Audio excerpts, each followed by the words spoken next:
Are you sure that your soul is the only one that resides in this body? Or is there another soul quietly lurking in the dark corners of your being? Imagine if their numbers were not 1, not 2, but 5 to 10, how would you recognize them? Which voice is yours? And which one came to your attention? When those souls begin to claim your body, when every breath, every heartbeat becomes theirs, will you be able to fight against them? Or will your body gradually become their home and you merely a guest, ready to be thrown out at any moment? Victor lived in Millbrook, a small town. Victor was 22 years old. He had completed his BA from Chicago and had returned to his town for the holidays. He was a quiet, responsible boy, helping at the local church and tending to his father's farm. His mother, Sarah Thompson, was a staunch devotee of prayers and Bible study. His father, George Thompson, was an honest farmer of the olden days. Victor's closest friend was Andrew, who studied with him. Since childhood, he had participated in every festival, fair, and fun. That evening, light raindrops were falling.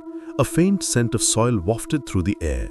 Victor and Andrew, having finished their farm work, were sitting under an oak tree. Andrew lit a cigarette and handed it to Victor. "Come on, it's college holidays, so let your mind get some fresh air." They sat and chatted, discussing his studies in Chicago, the townspeople, Victor's engagement to Susan. Then, suddenly, Victor fell silent. His gaze drifted to the highest branch of the tree. Andrew looked at him. "Why aren't you speaking?" Victor asked calmly. "Can't you see? Is someone up there?" Andrew looked up. There was nothing. The tree was just swaying in the wind, and the darkness was thickening. "Let's go inside. The rain is about to intensify." But Victor just stared. "Go away. I'll be back in a while." Andrew left. Victor was now sitting alone. He closed his eyes, and then suddenly he felt something in his body. It felt as if someone had placed a hand on his head. His lips began to speak spontaneously, Latin words he had never learned. His breathing quickened, and then a strong gust of wind from the tree landed directly on Victor's body. From the very next day, Victor's behavior became strange. Sometimes he would talk to himself, sometimes laugh in a woman's voice, and sometimes curse in a trembling voice like an old man. Often during the day, his eyes would roll back and he would stare silently at the wall for hours. His mother noticed this change first.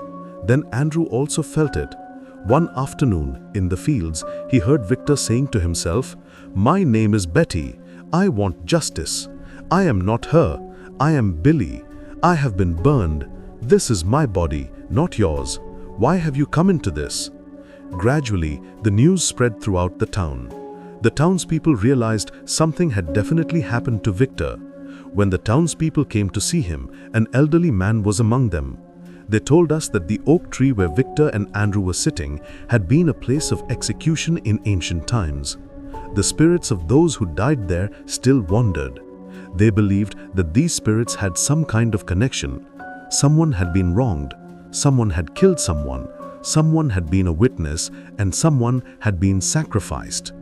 Often at noon, when the sun was directly overhead, Victor would behave most unusually. It was as if the spirits were most intense in the light. Fear spread throughout the town. Children would run away from Victor, and when he was seen walking alone on the streets, people would lock their doors.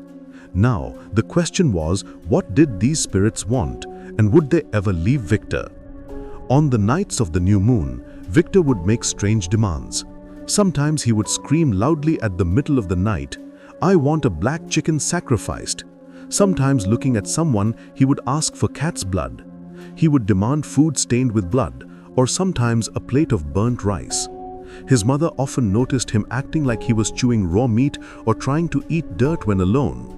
George and Sarah became very frightened and worried about Victor. It was as if the spirits were given a new power on the night of the new moon. Victor would completely transform. His body would tremble, his muscles would stiffen, and his voice would echo simultaneously. It was as if several people were speaking within him at the same time. Sometimes he would throw himself on the ground, sometimes bang his head against the walls and scream, as if a war was raging inside him. No doctor could understand how he had sustained so many injuries and how to treat him.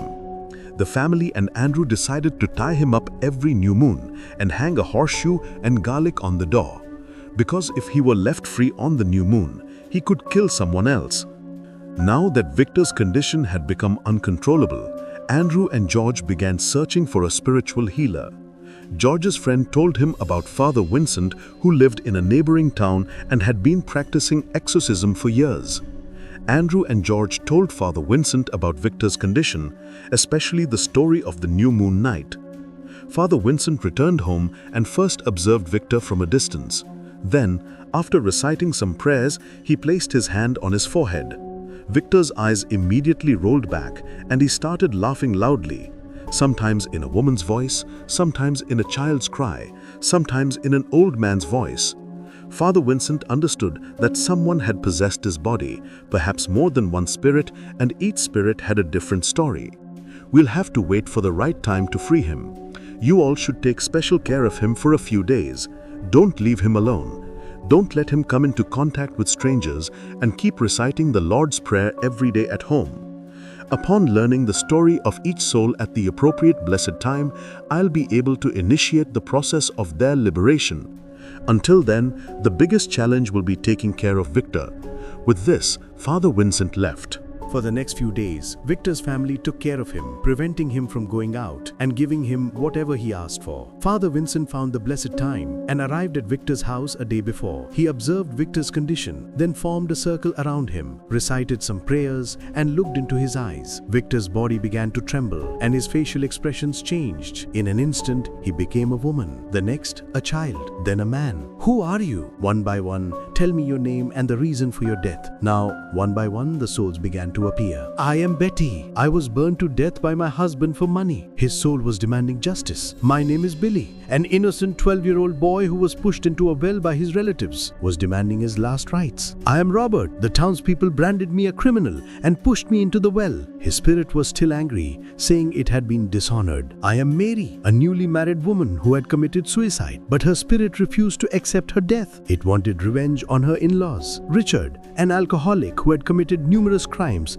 now wanted to atone for his sins with Victor's body. "Why did you all choose Victor? And what do you want from him?" "There is peace in his body. His mind is pure. We want peace. That's why we have come into his body." Each spirit made its own demands. "I want a black rooster sacrificed. I want a mark with cat's blood. I want a bath in the holy water. Draw a circle for me from the ashes. Light a candle for me under the oak tree." Father Vincent told George and Sarah to prepare for the ritual and bring all the ingredients mentioned in this letter. This was the beginning of a long and arduous process. The night of the ritual had arrived. The town was pitch dark and a light breeze was blowing. Victor's family arrived at the riverside with the ritual materials as per Father Vincent's instructions: a black rooster, holy water, lemons, ashes, old copper vessels, and oak leaves. Father Vincent prepared 2 places of worship. On one side, the holy worship was arranged where Victor's parents and close friends like Andrew sat with lit candles so that they could participate in the chants and prayers but could not see Victor's pain. On the other side,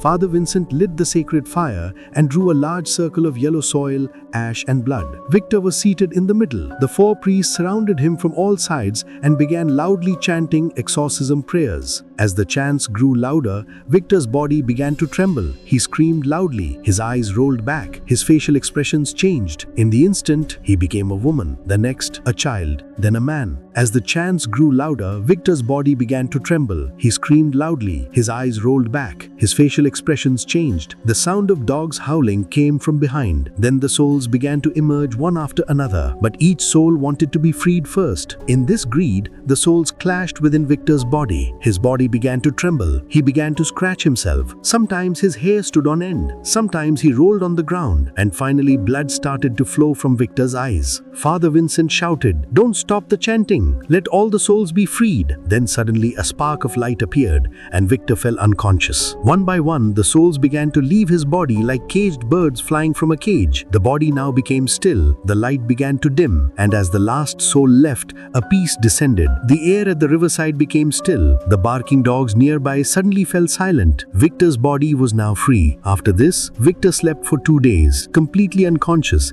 as if his soul was exhausted. His mother sat at his bedside, crying and asking only one thing: will I get my Victor back? Will my Victor be alright? It will be alright, Victor. Victor's eyes slowly opened on the third morning. His face was pale. Dark circles had gathered under his eyes. He asked softly, "Where am I?" Father Vincent looked at him and smiled. "You are safe at home, and now it's just you and no one else." Victor had no memory of how those 2 months had passed. All he remembered was seeing something under the oak tree. His parents and Andrew realized that Victor wasn't the same as before. He didn't talk much anymore. He would sit alone, sometimes looking up at the sky as if searching for someone. Susan, to whom he was engaged, never came to see him again. Victor's friend Andrew tried to encourage him many times, but every time Victor would just smile lightly, and when someone asked him, "Are you alright, Victor?" he would simply take a deep breath and say, "We have only one body, but whose it is, it still hasn't been decided." If these stories sent chills down your spine, don't vanish into the darkness without hitting that like button. Share your scariest experience in the comments below, because your story might be featured next. And remember, the scariest thing is missing out. So subscribe now, before the next nightmare finds you.